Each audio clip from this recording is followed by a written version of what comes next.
Hello friends, I am Shalini and I welcome you all on my YouTube channel e-learning with Shalini। आज हम discuss करने वाले हैं विकास के पक्ष यानी टाइप्स ऑफ डेवलपमेंट, यानी हमारा जो विकास है उसके कितने पक्ष हैं या वो कितने पक्षों में हमारा विकास होता है। और ये जो हमारा टॉपिक है ये हमारे आने वाले सीटेट एग्ज़ाम या किसी भी टेट एग्ज़ाम में काफ़ी इम्पॉर्टेंट है। तो चलिए डिस्कस करते हैं इसे। विकास के पक्ष यानी टाइप्स ऑफ डेवलपमेंट, जो हमारा देखिए विकास होता है वो कुछ पक्षों से होता हुआ पूरा होता है। यानी जो हमारी विकास की अवस्थाएं हैं उस हर एक अवस्था में हमारा जो विकास होगा, ओवरऑल डेवलपमेंट होगा, वो इन सभी पक्षों में होगा। और ये जो सभी पक्ष हैं यानी 6 पक्ष होते हैं, विकास के 6 पक्ष माने जाते हैं। ठीक है, पहला है शारीरिक विकास यानी फिजिकल डेवलपमेंट। सेकंड है मानसिक विकास जिसे हम कॉग्निटिव डेवलपमेंट कहते हैं। थर्ड है सामाजिक विकास जिसे सोशल डेवलपमेंट। फोर्थ है नैतिक व चारित्रिक विकास जिसे हम मोरल डेवलपमेंट कहते हैं।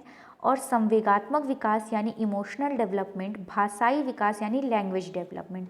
और ये जो सारे पक्ष हैं विकास के, ये क्या हैं, आपस में जुड़े हुए हैं। यानी अगर एक विकास के पक्ष मतलब किसी एक पक्ष पे जो है अगर प्रभाव आएगा तो वह बाकी के जो पक्ष हैं उसमें भी वो प्रभाव डालेगा कुछ ना कुछ। ठीक है, और जो हमारा नैतिक विकास होता है, नैतिक या चारित्रिक, ये हमारे सामाजिक विकास से कुछ जुड़ा हुआ है, क्योंकि जो हमारा नैतिक मोरल वैल्यूज़ हैं वो हमें कहाँ से मिलती हैं, समाज से ही मिलती हैं। ठीक है, और जो हमारा भाषाई विकास है, हमारा लैंग्वेज डेवलपमेंट, ये थोड़ा थोड़ा हमारे मानसिक विकास से रिलेटेड होता है। ठीक है, नेक्स्ट देखते हैं, इनको डिटेल में एक एक करके समझते हुए चलते हैं। पहला है शारीरिक विकास यानी फिजिकल डेवलपमेंट।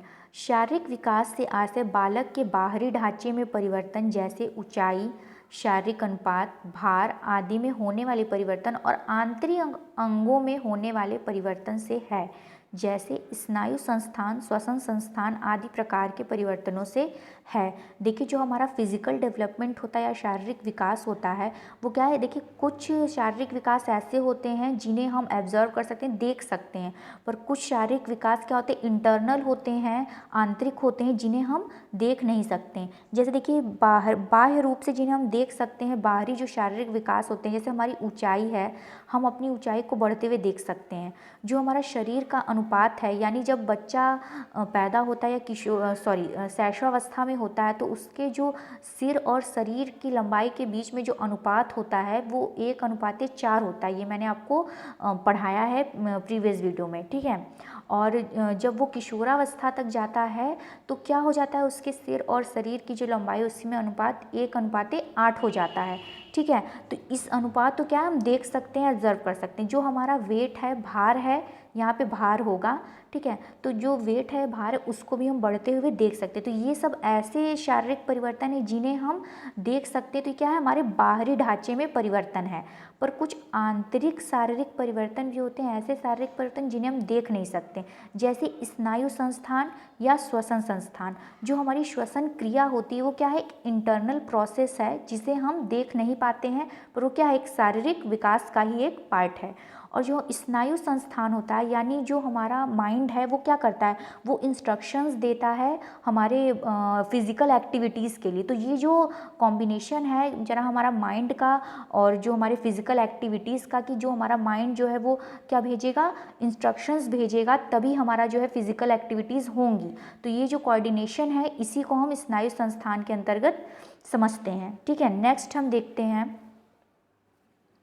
मानसिक विकास जिसे हम मेंटल डेवलपमेंट कहते हैं। मानसिक विकास का आशय ज्ञान भंडार में वृद्धि से है। मानसिक विकास की प्रक्रिया आजीवन चलती रहती है। मानसिक विकास का अर्थ मानसिक शक्तियों का उदय होना तथा व्यक्ति में उस क्षमता का विकास होना है जिसे वह परिस्थितियों के अनुकूल अपने को समायोजित कर सके। ठीक है, देखिए मानसिक विकास जो है हमारा शुरू से ही धीरे धीरे होने लगता है, स्टार्टिंग से ही, जन्म के बाद से ही। और जो हमारा धीरे धीरे हम कुछ ना कुछ अपने इन्वायरमेंट से क्या है सीखते हैं, हमारे माइंड में वो क्या है फिक्स होती रहती है। तो उसे क्या कहते हैं, ज्ञान भंडार। यानी हमारे माइंड में जो चीज़ें फिक्स होती जा रही हैं, एक तरह से हमारा मानसिक विकास ही तो हो रहा है, और ये क्या है, आजीवन चलने वाली प्रक्रिया है। ठीक है, मानसिक विकास जो है हमारी मानसिक शक्तियाँ, यानी जो हमारी स्मरण शक्ति है, ठीक है, समझने की शक्ति, स्मरण शक्ति, ठीक है, ध्यान केंद्रित करने की क्षमता, विचार, तर्क, समस्या समाधान करने की जो ये शक्ति है, ये क्या है, हमारे मानसिक विकास के अंतर्गत आ जाती है। और हम किसी भी परिस्थिति में वो मतलब अच्छी परिस्थिति हो या बुरी परिस्थिति हो, किसी भी परिस्थिति में हम किस तरह से समायोजित हो पा रहे हैं या उस परिस्थिति को किस तरह से हैंडल कर पा रहे हैं, अगर हमारे सामने कोई प्रॉब्लम आ रही है तो हम उसको किस तरह से सॉल्व कर पा रहे हैं, उसका क्या निर्णय निकाल पा रहे हैं। तो ये क्या है, ये सब हमारे मानसिक विकास के अंतर्गत आ जाता है। नेक्स्ट देखते हैं सामाजिक विकास, जिसे हम सोशल डेवलपमेंट कहते हैं। ठीक है, तो देखिए सामाजिक विकास से आता है सामाजिक संबंधों में परिपक्वता प्राप्त करने से। सामाजिक विकास का लक्ष्य बालक में सामाजिकता लाना है। इसके अंतर्गत बालक में सहानुभूति, सहयोग, सद्भावना, परोपकार आदि की भावना लाना है। यानी हम अपने समाज में किस हद तक, कहाँ तक जो है वो घुल मिल पा रहे हैं, या हम अपने संबंधों को किस तरीके से निभा पा रहे हैं, या हम उनमें कितनी परिपक्वता आ पा रही है हमारे संबंधों में। ठीक है, और जो हमारी समाज में वैल्यूज़ हैं उसको कहाँ तक फॉलो कर पा रहे हैं, हमारा जो सहयोग की भावना, सद्भावना, परोपकार, ये सब हमारे अंदर कहाँ तक डेवलप हो चुका है। यही क्या है, हमारा सामाजिक विकास के अंतर्गत आएगा। यानी जो हमारा सामाजिक विकास है, हम किस तरह से अपने समाज में हम अंतःक्रिया कर पा रहे हैं या कहाँ तक अपने समाज के साथ जुड़ पा रहे हैं, ये चीज़ें हमारे सामाजिक विकास में आ जाती हैं। नेक्स्ट पॉइंट हम देखते हैं नैतिक विकास यानी मोरल डेवलपमेंट। ठीक है, नैतिक विकास के अंतर्गत ऐसे व्यवहारों का उदय होना है जिससे बालक में उचित अनुचित का ज्ञान हो सकता है। नैतिकता अच्छाई या बुराई का ज्ञान कराती है। सामाजिक मूल्यों और नियम कानूनों का पालन करना नैतिकता के अंदर आता है। ठीक है, देखिए जो हमारा नैतिक विकास है वो क्या है, हम क्या अच्छा कर रहे हैं या क्या बुरा है, इसमें डिफ्रेंशिएट कर पाना ही हमारी नैतिक विकास को दर्शाता है। यानी हम ये समझ पा रहे हैं कि क्या सही है क्या गलत है, और किस सिचुएशन में हम किस तरह से उसको हैंडल कर पा रहे हैं। हमारे जो समाज ने मूल्य दिए हैं, कुछ सामाजिक मूल्य हैं, कुछ नैतिक मूल्य हैं, नियम कानून हैं, हम उसको कहाँ तक फॉलो कर पा रहे हैं, समझ पा रहे हैं, ये भी क्या है, ये सब चीज़ें हमारे नैतिक विकास के अंतर्गत आ जाएंगी।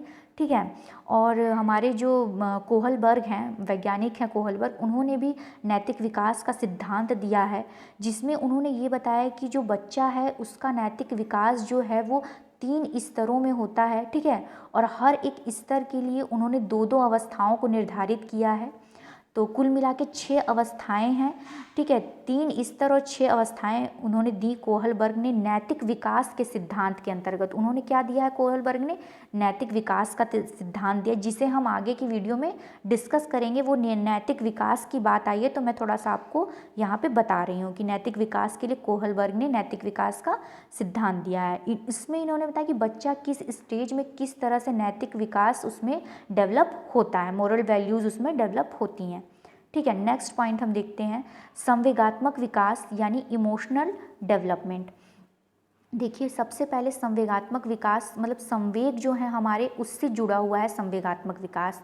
तो हम संवेग को समझ लेते हैं। संवेग का अर्थ क्या होता है, आंतरिक भावों को बाहर की ओर गति देना, यानी जो हमारे अंदर के भाव हैं उनको हम किस तरह से एक्सप्रेस कर पा रहे हैं। इस प्रकार संवेग व्यक्ति की उत्तेजित अवस्था, यानी जब हम उत्तेजित होते हैं उस समय क्या होता है, हम अपने भावों को प्रकट कर रहे होते हैं जब हम उत्तेजित होते हैं। तो मानव जीवन में प्रेम, क्रोध, घृणा, हर्ष आदि का अनुभव होता रहता है, इन्हें संवेग कहते हैं। मानव व्यक्तित्व के निर्माण में संवेगों की महत्वपूर्ण भूमिका, ये पॉइंट इंपॉर्टेंट है कि मानव व्यक्तित्व के निर्माण में संवेगों की महत्वपूर्ण भूमिका है। देखिए जो वॉटसन है उन्होंने क्या कहा है कि जो बच्चा है जन्म से ही उसके पास 3 संवेग होते हैं, प्रेम, क्रोध और घृणा। ठीक है, ये तीनों उसके अंदर होते हैं जन्म से ही। तो यहाँ पे ये बताया जा रहा है संवेग जो है हमारे, हम उसको किस हद तक कंट्रोल कर पा रहे हैं। ठीक है, और यही हमारे व्यक्तित्व का निर्धारण करते हैं।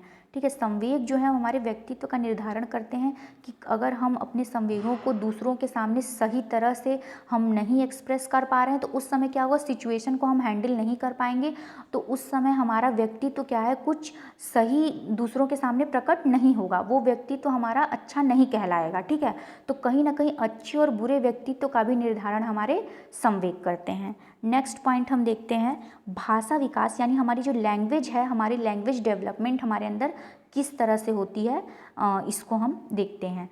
मनोवैज्ञानिकों के अनुसार सभी बच्चों में भाषा सीखने की जन्मजात क्षमता होती है। इस पॉइंट से देखिए एक पॉइंट आता है निकल के कि जो हमारे नॉर्म्स चॉम्स्की हैं वैज्ञानिक, उन्होंने क्या किया है, उन्होंने बताया कि जो भाषा बच्चों के अंदर जन्मजात भाषा सीखने की जो है वो क्षमता होती है। ठीक है, उन्होंने भाषा विकास का सिद्धांत दिया है, उसमें उन्होंने बताया कि जो बच्चे होते हैं वो जन्म से ही क्षमता रखते हैं भाषा को सीखने की, और जिस माध्यम से वो सीखते हैं उस माध्यम को LAD उन्होंने कहा।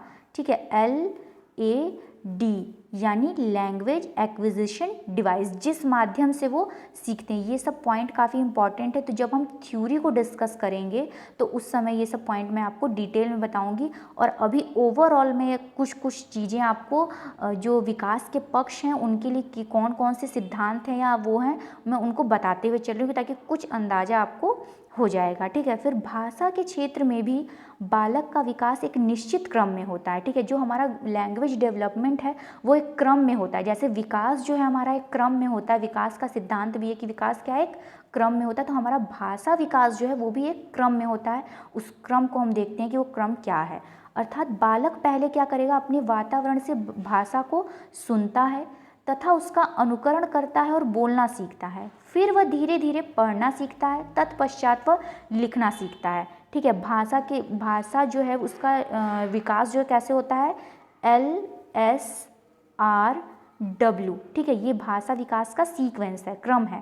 पहले क्या होती है, लिसनिंग। ठीक है, L फॉर लिसनिंग, यानी पहले हम सुनते हैं, वातावरण से सुनते हैं। फिर S फॉर स्पीकिंग, यानी हम फिर उसका अनुकरण करके बोलते हैं उस भाषा को। और R फॉर रीडिंग, यानी फिर हम रीडिंग करना सीखते हैं, पढ़ना सीखते हैं।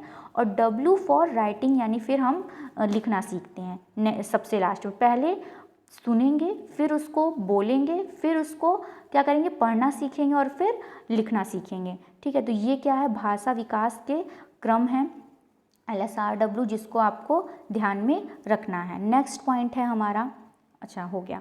ठीक है, तो आज के लिए इतना ही। और आज हमने क्या पढ़ा, आज हमने विकास के पक्ष को पढ़ा, यानी टाइप्स ऑफ डेवलपमेंट। और अगर आपको ये अच्छा लगा हो और आपको समझ में आया हो तो मेरी वीडियो को लाइक करिए और मेरे इस चैनल से जुड़िए, ई लर्निंग विद शालिनी से जुड़ करके। और आगे भी हम इस क्षेत्र में अच्छा काम करते रहेंगे। और आई होप कि आपको ये वीडियो अच्छी लगी हो और समझ में आया हो। Thank you.